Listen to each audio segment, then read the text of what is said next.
আমার স্বামী যখন কয়েকদিনের জন্য বাইরে গিয়েছিলেন, আমি বাড়িতে একা ছিলাম।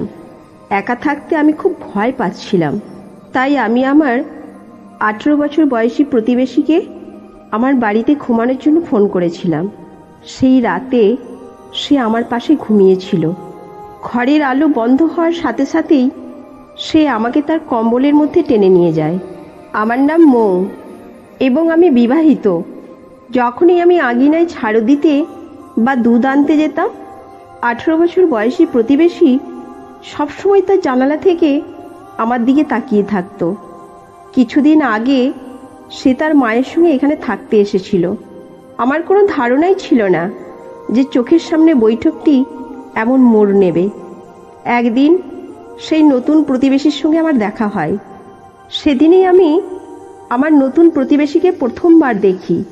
প্রতিবেশী তার বাড়িতে তালা লাগিয়ে বেরিয়ে এলো। তখনই আমি তাকে থামালাম, কারণ আমি কথা বলতে খুব পছন্দ করতাম। যাই হোক, আমার স্বামী আমাকে বাড়ি থেকে বেরোতে দেননি। সেদিন আমার নতুন প্রতিবেশীর সঙ্গে আমার দেখা হয়। আমি প্রথমে তাকে সম্ভাষণ জানালাম, তারপর আমার নাম বললাম। নমস্কার, আমি মৌ। আপনি এখানে নতুন বলে মনে হচ্ছে। এই কথা বলার সাথে সাথেই আমি সামনে থেকে হ্যাঁ উত্তর পেলাম। তারপর আমি তাদের নাম জিজ্ঞাসা করলাম। মহিলাটি তার নাম সুপর্ণা বলল। তারপর আমি ছেলেটির সাথেও কথা বলার জন্য হাত বাড়ালাম, কিন্তু সে হাত এগিয়ে দিতে প্রস্তুত ছিল না। হয়তো তার মা কাছাকাছি ছিল, তাই তখনই তার মা তাকে ডিভান বলে ডাকলো। মাকে হাই বলল। সে হাত এগিয়ে দিয়ে তার নাম বলল।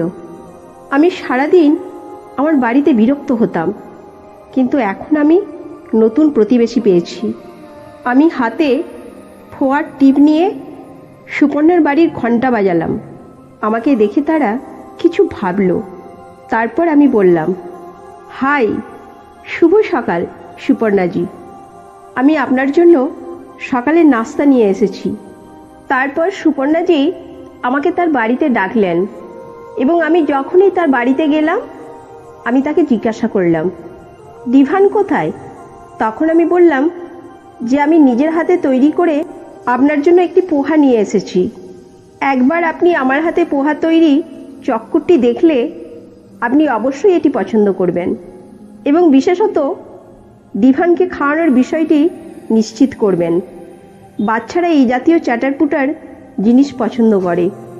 তারপর আমি ডিভানের কণ্ঠস্বর দিতে শুরু করি, কিন্তু আমার কণ্ঠে সুপর্ণাজি যখন তার কণ্ঠ দিয়েছিলেন, তখন সে তার ঘর থেকে বেরোয়নি। সুপর্ণাজি আমার সঙ্গে কথা বলছিলেন। হয়তো তার বেশি কথা বলার অভ্যাস ছিল না। আমার কথা বলার জন্য একটি বিষয়ের প্রয়োজন ছিল, তাই আমি সুপর্ণাজিকে জিজ্ঞাসা করলাম, এটা আপনার ছেলে? আপনাকে দেখতে খুব তরুণ এবং আপনার একটি 18 বছরের ছেলে আছে। আমার মনে হয় না এটা আপনার ছেলে। আমার প্রশ্ন শোনার পর সুপর্ণা মৃদু হাসলেন এবং তারপর বললেন যে আমি যতই ছোট দেখাক না কেন, আমি তার মা। সুপর্ণাজি কালো ছিলেন, কিন্তু তার জীবনধারা খুব উচ্চ শ্রেণীর ছিল। কেন তুমি প্রতিদিন জানালা দিয়ে আমার দিকে তাকাও? সুপর্ণাজি আমার প্রশ্ন শোনার সাথে সাথেই রাগান্বিত হয়ে তার দিকে তাকালেন এবং তারপর বললেন, আমি কেন আপনার দিকে তাকাবো? আমি পাখিদের ভালোবাসি, তাই আমি সেই গাছে একটি তোতা পাখি বসে থাকতে দেখি। তারপর আমি তার সঙ্গে কথা বলে আমার বাড়িতে ফিরে আসি। 2 দিন পরে যখন আমি আমার ছাদের জলের ট্যাঙ্কটি পরিষ্কার করছিলাম, তখন আমার চোখ ছাদ থেকে ডিভানের ঘরে পড়ে যায়। আমি দেখতে পেলাম সে আমার দিকে ইঙ্গিত করছে। এই অঙ্গভঙ্গি দেখিয়ে সে আমাকে জিজ্ঞাসা করছিল যে আমার আপনার সাহায্যের জন্য আসা উচিত কিনা। যাই হোক, ট্যাঙ্কটি উল্টে দেওয়ার জন্য আমার কারো সাহায্যের প্রয়োজন ছিল, কারণ এত ভারী ট্যাঙ্ক আমাকে নাড়া দিচ্ছিল। তারপর আমি তাকে একটি অঙ্গিভঙ্গি নিয়ে আসতে বলেছিলাম। হয়তো সে আমাকে আমার মায়ের কাছ থেকে অনুমতি নিতে বলেছিল, তাই আমি তার বাড়িতে গিয়েছিলাম। আমি যখনই দরজার ঘণ্টা বাজালাম, সুপর্ণাজি দরজা খুললেন। আমি তাকে বললাম যে আমাকে আমার বাড়ির ট্যাঙ্ক পরিষ্কার করতে হবে। আমার ডিভানের কাছ থেকে একটু সাহায্য দরকার। আপনি কি তাকে আমার সাথে কিছু সময়ের জন্য পাঠাতে পারেন? তাদের অভিব্যক্তি ছিল যে তারা তাকে পাঠাতে চায় না, তবুও আমি তাদের অনুরোধ করেছিলাম। তারপর তারা বলেছিল, আপনি এগিয়ে যান, আমি অবিলম্বে তাকে পাঠাচ্ছি। তারপর আমি আমার ছাদে এলাম এবং কিছু সময় পরে ডিভানও সেখানে এসেছিল। তখন আমি ট্যাঙ্কের দিকে ফিরে যাওয়ার সাথে সাথে তাকে ট্যাঙ্কটি পরিষ্কার করতে সাহায্য করতে বলেছিলাম। ডিভান পেছন থেকে আমার শাড়ির পাড় টানতে শুরু করে এবং তারপর সে আমার দিকে অদ্ভুত অঙ্গিভঙ্গি করতে শুরু করে। ছেলেটি কেন এটা করছে? তারপর আমি তাকে জিজ্ঞাসা করলাম, তুমি কি করছো?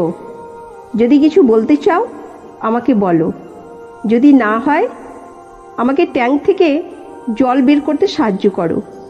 আমি কথা বলছিলাম, কিন্তু সে আমার কথা শুনছিল না। তখন রাগে আমি তাকে বললাম যে আমি আপনাকে এখানে ট্যাঙ্ক পরিষ্কার করতে রেখেছি, আমাকে সাহায্য করুন যেন আমি আমার রসিকতা না দেখি এবং বাকি জিনিসগুলি ছেড়ে দিই। এই বিষয়ে ডিভান বলে, মা আমাকে বলেছিল জামা কাপড় ভিজিয়ে না দিতে। যদি আমি অন্য কিছুতে সাহায্য করতে চাই তবে আমি তা করব। সে খুব বুদ্ধিমান ছেলে ছিল। তারপর থেকে আমি মগ থেকে জল বের করে ট্যাঙ্ক খালি করার চেষ্টা করছিলাম, কিন্তু সে কাছেই পাইপের পাতার মোজা বিশেষ নিয়ে এসে পাইপের পাতার মোজা বিশেষের একটা অংশ ট্যাঙ্কে ঢুকিয়ে দেয় আর অন্য অংশটা মুখে নিয়ে ট্যাঙ্ক থেকে জল তুলতে শুরু করে। এটি করার মাধ্যমে ট্যাঙ্কের জল ধীরে ধীরে বেরিয়ে আসতে শুরু করে। যেহেতু আমি ডিভানকে খুব গম্ভীর মুখ দেখতে পাচ্ছিলাম, তাই আমি তার ওপর একটু জল ছিটিয়ে দিয়েছিলাম যাতে সে কিছু মজা করতে পারে। সে আমাকে পুরোপুরি ভিজিয়ে দেয়। তারপর সে আমাকে নিয়ে ঠাট্টা করে এবং সঙ্গে সঙ্গে ক্ষমা চায়। সেই সময় আমি একেবারে স্তব্ধ হয়ে গিয়েছিলাম। এখন তার চোখ আমার ভিজে শরীরের দিকে ঘুরছিল। যখন আমি তার দিকে মুখ ফিরিয়ে নিলাম, তারপর আমি যখন তার দিকে তাকালাম, তখন সে আবার আমার শাড়ির পাড় টানল। গত কয়েকদিন ধরে আমাদের পরিচয় জানা ছিল, কিন্তু আজ আমাকে সুন্দর দেখাচ্ছিল। ঠিক আছে, ট্যাঙ্ক পরিষ্কার করার পরে আমি নতুন ট্যাঙ্কে পরিষ্কার জল পূরণ করতে শুরু করি। তারপর আমি আমার সাথে ডিভানকে বাড়িতে নিয়ে আসি। এই মুহূর্তে আমি তার উপর প্রচুর জলও ছুঁড়ে ফেলেছি। তার মা যদি তাকে ভেজা পোশাকে দেখতে পেতেন তাহলে তিনি আমার জন্য তিরস্কার করতেন এবং আমি তা চাইনি। তাই আমি আমার হাত দিয়ে তার ভেজা চুল মুছতে শুরু করি। আমি তার চুল মুছছিলাম, তারপর সে সোফায় বসেছিল এবং আমি দাঁড়িয়ে তার চুল মুছছিলাম। হঠাৎ আমি আমার শরীরের ওপর তার হাতের ছোঁয়া অনুভব করি এবং সঙ্গে সঙ্গে আমি তার কাছ থেকে সরে যাই। তারপর আমি বললাম, ডিভান, সে কি করছে? সে বলল, আমি তোমার হাত ধরছিলাম, কিন্তু ভুল করে আমার হাত ভুল জায়গায় চলে গেছে। আমি তাকে ভুলের জন্য ক্ষমা করে দিয়েছিলাম। তিনি আরও বলেন, আপনি কত ভালো। আমি যদি আপনার সাথে পুরো দিন কাটাতে পারি তবে কত মজা হবে। আমি হেসে ফেললাম। এর পিছনের উদ্দেশ্য বুঝতে পারলাম না। সেদিন রাতে আমি আমার স্বামীকে সহজভাবে বললাম, আদিত্য, তুমি আমার সাথে কখনো কথা বলবে না। আমি সারাদিন বাড়িতে খুব বিরক্ত। কেন আমরা কয়েকদিনের জন্য বাইরে যাই না? আদিত্য আমাকে চিৎকার করে বললেন, বাড়িতে বসে থাকা ছাড়া আপনার আর কিছু করার নেই। বাড়িতে বসে খাওয়া দাওয়া করা, এই গল্পের মাধ্যমে আমরা শিখতে পারি যে জীবনের যে কোনো পরিস্থিতিতে আমাদের উচিত সতর্কতা এবং সচেতনতা অবলম্বন করা। কখনো কখনো আশেপাশে মানুষের আচরণ আমাদের বুঝতে পারে না, কিন্তু সেই আচরণ যদি আমাদের অসুবিধার কারণ হয়ে দাঁড়ায় তাহলে আমাদের নিজেদের সীমানা নির্ধারণ করা প্রয়োজন। মইয়ের এই অভিজ্ঞতা আমাদের শেখায় যে যে কেউ আমাদের ব্যক্তিগত জীবন এবং নিরাপত্তার উপর প্রভাব ফেলতে পারে। তার সাথে সম্পর্কিত কোনো অস্বস্তিকর পরিস্থিতি এড়ানোর জন্য সতর্ক থাকা উচিত। এছাড়াও ব্যক্তিগত সীমাবদ্ধতা এবং নিরাপত্তা মেনে চলার গুরুত্ব অপরিসীম। সবার সাথে স্বাস্থ্যকর সম্পর্ক বজায় রাখা উচিত এবং ব্যক্তিগত বোধ এবং সীমারেখা স্পষ্ট থাকা প্রয়োজন। সম্পর্কের যে কোনো সমস্যা মোকাবিলা করার সময় একটি স্থিতিশীল এবং চিন্তাশীল মনোভাব অবলম্বন করা আমাদের সবার জন্য লাভজনক। আমাদের জীবনের প্রতিটি মুহূর্তকে যত্ন সহকারে পরিচালনা করা উচিত এবং এমন কোনো পরিস্থিতি এড়ানোর চেষ্টা করা উচিত যা আমাদের মানসিক শান্তি ও স্বস্তি নষ্ট করে দিতে পারে। আশা করি এই গল্পটি আপনাদের জীবনে সহায়ক প্রমাণিত হবে এবং আপনাদের আরও সাবধানী এবং সচেতন করবে।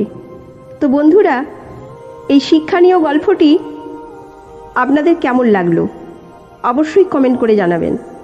ভালো লাগলে একটি লাইক করে চ্যানেলটি সাবস্ক্রাইব করে নেবেন। ধন্যবাদ।